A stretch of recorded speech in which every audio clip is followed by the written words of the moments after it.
સ્વતંત્રતા ક્યારેય ભીખ માંગવાથી મળી શકતી નથી. તેને બળપૂર્વક મેળવવી પડે છે. તેની કિંમત રક્ત છે. વાવ! જરા વિચારો આ શબ્દો વિશે. આ કોઈ સામાન્ય વાક્ય નથી, પણ એક એવી ક્રાંતિકારી વિચારધારાનો શંખનાદ છે જેણે આખા દેશમાં આગ લગાડી દીધી હતી. આ શબ્દો આપણને એ મહાનાયકની યાદ અપાવે છે જેમણે ભારતની આઝાદી માટે પોતાનું બધું જ ન્યોછાવર કરી દીધું. આજના આ વિશ્લેષણમાં તમારું સ્વાગત છે. આજે આપણે ભારતની આઝાદીની ચળવળના સૌથી આક્રમક અને પ્રભાવશાળી નેતા નેતાજી સુભાષચંદ્ર બોઝના જીવન વિશે વાત કરવાના છીએ. આ કોઈ બોરિંગ ઇતિહાસની વાત નથી હો, પણ દુનિયાભરમાં ફેલાયેલી એકદમ હોલિવૂડની જાસૂસી થ્રિલર જેવી અદ્ભુત ઐતિહાસિક સફર છે. તો ચાલો સીધી જ શરૂઆત કરીએ. સૌથી પહેલા વાત કરીએ તેમના શરૂઆતના જીવનની, એટલે કે એક વિદ્રોહીના ઘડતરની. 1897માં ઓડિશાના કટકમાં તેમનો જન્મ થયો હતો. હવે આ સાંભળીને તમને ચોક્કસ આશ્ચર્ય થશે. 1921માં તેમણે ઇંગ્લેન્ડમાં પ્રતિષ્ઠિત ઇન્ડિયન સિવિલ સર્વિસીસ એટલે કે ICS પાસ કરી.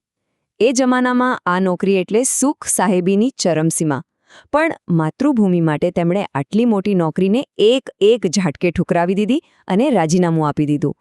દેશની આઝાદી તેમના માટે બધું જ હતી. અને જુઓ, અન્યાય સામે લડવાનો તેમનો આ સ્વભાવ કંઈ નવો નહોતો. કોલેજમાં હતા ત્યારે જ એક અંગ્રેજ પ્રોફેસરના ખરાબ વર્તન સામે તેમણે વિદ્યાર્થીઓની હડતાલ પાડી દીધી હતી. સ્વામી વિવેકાનંદ અને તેમના શિક્ષક બેણી માધવ દાસના વિચારોએ તેમના મનમાં દેશભક્તિની એવી આગ લગાડી હતી કે અંગ્રેજ સત્તાનો વિરોધ તેમના લોહીમાં જ વણાઈ ગયો હતો. અને આ જ ક્રાંતિકારી સ્વભાવનું પરિણામ શું આવ્યું ખબર છે? 11 વર્ષ. હા, તેમના સતત વિરોધને કારણે બ્રિટિશરોએ તેમને પોતાના જીવનના લગભગ 11 વર્ષ અલગ અલગ જેલોમાં ગુંધી રાખ્યા. મ્યાનમારની ભયાનક મંડાલે જેલમાં તો તેમને ટીબી જેવી જીવલેણ બીમારી પણ થઈ ગઈ. છતાંય તેમનો જુસ્સો 1% પણ ઓછો ન થયો. હવે આપણે પહોંચીએ છીએ એવા તબક્કે જ્યાં સ્વતંત્રતા સંગ્રામમાં એક મોટો વિચારધારાનો ભેદ ઊભો થયો. જો જેમ જેમ બોઝ રાજકીય મંચ પર આગળ વધ્યા તેમ બે સ્પષ્ટ વિચારધારાઓ સામે આવવા લાગી. એક તરફ મહાત્મા ગાંધીજીનો શાંતિપૂર્ણ અને અહિંસક માર્ગ હતો, અને બીજી તરફ સુભાષ બાબુની કટ્ટરપંથી અને સશસ્ત્ર ક્રાંતિની રણનીતિ હતી. બોઝ સ્પષ્ટ માનતા હતા કે બીજું વિશ્વયુદ્ધ ચાલી રહ્યું છે, બ્રિટન ફસાયેલું છે, તો આ જ મોકો છે અંગ્રેજો પર પ્રહાર કરવાનો. અહીં કોઈ વિચારધારા સાચી કે ખોટી નથી. બંનેનો અંતિમ ધ્યેય તો ભારતની આઝાદી જ હતો. માત્ર રસ્તા સાવ અલગ હતા. આ વૈચારિક ટકરાવ સૌથી વધુ દેખાયો 1939ની કોંગ્રેસ અધ્યક્ષપદની ચૂંટણીમાં. ખરેખર આંકડાઓ જોવા જેવા છે. સુભાષચંદ્ર બોઝે 1580 મતો મેળવ્યા અને ગાંધીજીના પસંદગીના ઉમેદવાર પટ્ટાભી સીતારામૈયાને હરાવ્યા, જેમને 1377 મતો મળ્યા હતા. આ કોઈ નાની વાત નહોતી. આ જીત બતાવે છે કે સામાન્ય લોકો અને કોંગ્રેસના કાર્યકરોમાં બોઝના આક્રમક વલણને કેટલું જબરદસ્ત સમર્થન હતું. પણ ચૂંટણી જીતવા છતાં અંદરખાને મતભેદો એટલા વધી ગયા કે સાથે કામ કરવું અશક્ય બની ગયું. આખરે બોઝે અધ્યક્ષપદેથી રાજીનામું આપ્યું અને પોતાનો નવો પક્ષ બનાવ્યો, ફોરવર્ડ બ્લોક. હવે તેમના વધતા પ્રભાવથી અંગ્રેજો એવા તો ગભરાઈ ગયા કે બીજા વિશ્વયુદ્ધ વખતે તેમને તેમના જ ઘરમાં નજરકેદ કરી દીધા. પણ શું એમને રોકવા એટલા સહેલા હતા? બિલકુલ નહીં. અને અહીંથી શરૂ થાય છે એક સાહસિક પલાયન. જાન્યુઆરી 1941. કડક બ્રિટિશ પહેરો હોવા છતાં તેઓ કોલકાતાના પોતાના ઘરેથી રાતોરાત ગાયબ થઈ ગયા.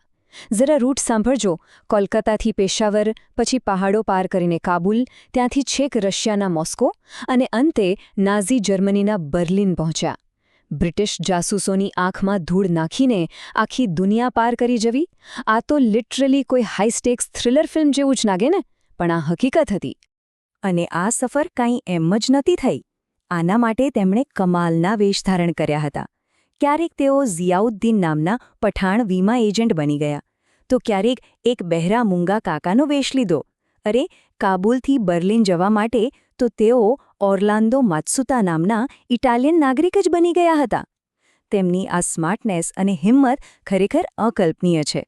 બર્લિન પહોંચીને તેમણે ધરી રાજ્યો પાસે મદદ માંગી. 1942માં તેમની મુલાકાત ખુદ એડોલ્ફ હિટલર સાથે થઈ. પણ અહીં એક જબરદસ્ત વાત એ બની કે મદદ માંગવા ગયા હોવા છતાં હિટલરના પુસ્તક માઇન કામ્ફમાં ભારતીયો વિશે લખાયેલી ખરાબ વાતોનો બોझે હિટલરના મોઢા પર જ સીધો વિરોધ કર્યો, કોઈ પણ પ્રકારનો ડર રાખ્યા વિના. આ તેમનું રાષ્ટ્રીય સ્વાભિમાન બતાવે છે. પછી જ્યારે તેમને લાગ્યું કે જર્મનીથી ખાસ ફાયદો નથી, ત્યારે તેમણે પોતાનું ધ્યાન એશિયા તરફ ફેરવ્યું. 1943ની આ વાત છે. હિન્દ મહાસાગરમાં માદાગાસ્કર પાસે તોફાની દરિયા વચ્ચે તેઓ એક જર્મન યુબોટમાંથી સીધા જાપાની સબમરીનમાં ટ્રાન્સફર થયા. બીજા વિશ્વયુદ્ધમાં સબમરીન વચ્ચે નાગરિકોની અદલાબદલીનો આ એકમાત્ર અને સૌથી ખતરનાક કિસ્સો છે. આ દર્શાવે છે કે આ માણસ દેશ માટે ગમે તેટલું મોટું જોખમ ઉઠાવવા તૈયાર હતા. હવે શરૂ થાય છે તેમની ઐતિહાસિક સફરનો સૌથી મહત્વનો તબક્કો, આઝાદ હિન્દ ફૌજનું નેતૃત્વ. દક્ષિણ પૂર્વ એશિયા પહોંચ્યા પછી સુભાષબાબુ એક રાજકીય નેતામાંથી લશ્કરી કમાન્ડર બની ગયા અને દુનિયા તેમને ઓળખવા લાગી નેતાજી તરીકે. તેમણે આઝાદ ભારતની હંગામી સરકાર બનાવી, જેના તેઓ જ રાષ્ટ્રપતિ, વડાપ્રધાન અને યુદ્ધમંત્રી હતા. તેમાં ભારતીય યુદ્ધકેદીઓ અને પ્રવાસી ભારતીયો જોડાયા. અને હા, સૌથી ખાસ વાત, આ સેનામાં મહિલાઓ માટે એક અલગ જ ટુકડી, ઝાંસી કી રાની રેજિમેન્ટ બનાવવામાં આવી. તે સમય માટે આ એક બહુ જ મોટો અને ક્રાંતિકારી વિચાર હતો. અને પછી એ ઐતિહાસિક અવાજ ગૂંજ્યો, તુમ મુझे ખૂન દો, મેં તુમ્हें આઝાદી દૂંગા. આ માત્ર કોઈ સાધારણ નારો નહોતો. આ એક એવો ચિનગારી સમાન અવાજ હતો જેણે લાખો લોકોમાં કરંટ દોડાવી દીધો. આ સાંભળીને દક્ષિણ પૂર્વ એશિયાના ભારતીયોએ પોતાની સંપત્તિ, સોનું અને યુવાનોએ પોતાના જીવ આઝાદ હિન્દ ફૌજને અર્પણ કરી દીધા. અને તેમની સેનાએ કમાલ પણ કરી બતાવી. જાપાનીઓની મદદથી આઝાદ હિન્દ ફૌજે અંગ્રેજો પાસેથી આંદામાન અને નિકોબાર ટાપુઓ છીનવી લીધા. નેતાજીએ તેનું નામ બદલીને શહીદ અને સ્વરાજ દ્વીપ રાખ્યું. ભારતની ધરતી પર પહેલીવાર આઝાદ સરકારનો ઝંડો લહેરાયો હતો. ત્યારબાદ ચલો દિલ્હીના ગગનભેદી નારા સાથે આ સેનાએ છેક ઇમ્ફાલ અને કોહિમા સુધી આગેકૂચ કરી અને બ્રિટિશ સેનાને હંફાવી દીધી. અહીં એક ખૂબ જ રસપ્રદ ઐતિહાસિક વિડંબના જુઓ.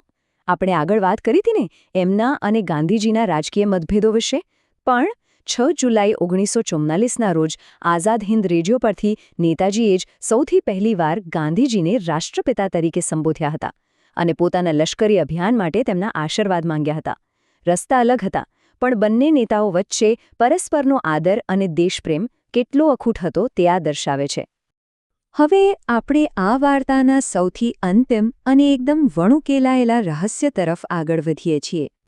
જેમ જેમ બીજા વિશ્વયુદ્ધમાં જાપાનની હાર થવા લાગી, આઝાદ હિન્દ ફૌજને પણ પીછેહટ કરવી પડી. અને પછી આવે છે 18 ઓગસ્ટ 1945નો એ દિવસ.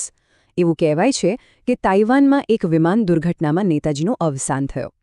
આઝાદી પછી 1956 અને 1977માં 2 સમિતિઓએ આ વાતને સાચી પણ ઠેરવી.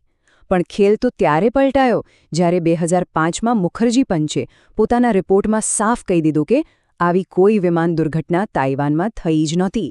શું વાત છે, ખરું ને? મુખર્જી પંચને તાઇવાન સરકારના રેકોર્ડમાં 1945માં કોઈ વિમાન ક્રેશના પુરાવા જ ન મળ્યા. તો પછી નેતાજી ક્યાં ગયા? બસ અહીંથી અલગ અલગ થિયરીઓ શરૂ થઈ. કોઈ કહે છે કે તેઓ ગુપ્ત રીતે રશિયા જતા રહ્યા, તો ઘણા લોકો દ્રઢપણે માને છે કે તેઓ ઉત્તર પ્રદેશમાં મહાકાલ અથવા ગુમનામી બાબા નામક સાધુ બનીને છુપા વેશમાં ભારત પરત ફર્યા હતા. આપણે અહીં કોઈ ચોક્કસ તારણ પર નથી આવતા, પણ આ રહસ્ય હજુ પણ ઉકેલાયું નથી. જોકે તેમનો અંત ભલે ગમે તેટલો રહસ્યમય રહ્યો હોય, પણ તેમનું આ વાક્ય હંમેશા જીવંત રહેશે. આપણે મરીશું, પણ દુનિયા જાગશે. નેતાજીના બલિદાન અને તેમની ફૌજની હિંમતે બ્રિટિશ સામ્રાજ્યના મૂળિયા હચમચાવી નાખ્યા હતા અને ભારતીય સેનામાં એવી ક્રાંતિ જગાવી જેણે આખરે આપણને આઝાદી અપાવી. તેઓ આજે પણ કરોડો ભારતીયોના હૃદયમાં એક જીવંત અને અમર વારસો છે. તો આજના આ સેશનના અંતે એક મોટો સવાલ મનમાં રહી જ જાય છે. શું ખરેખર નેતાજી તાઇહુકુમાં દુર્ઘટનાનો ભોગ બન્યા હશે? કે પછી બ્રિટિશરોને થાપ આપનારા આ મહાન વિદ્રોહી સેનાપતિએ ઇતિહાસનું પોતાનું સૌથી મોટું અને અંતિમ પલાયન રચ્યું હશે? જરા વિચારજો આના પર. આ સવાલ આપણને ઇતિહાસના પાનાઓ ફરી ફંફોડવા અને વધુ સંશોધન કરવા ચોક્કસ મજબૂર કરે છે. આજના આ વિશ્લેષણમાં જોડાવા બદલ ખૂબ ખૂબ આભાર. ચાલો આ જિજ્ઞાસાને જીવંત રાખીએ. જય હિન્દ.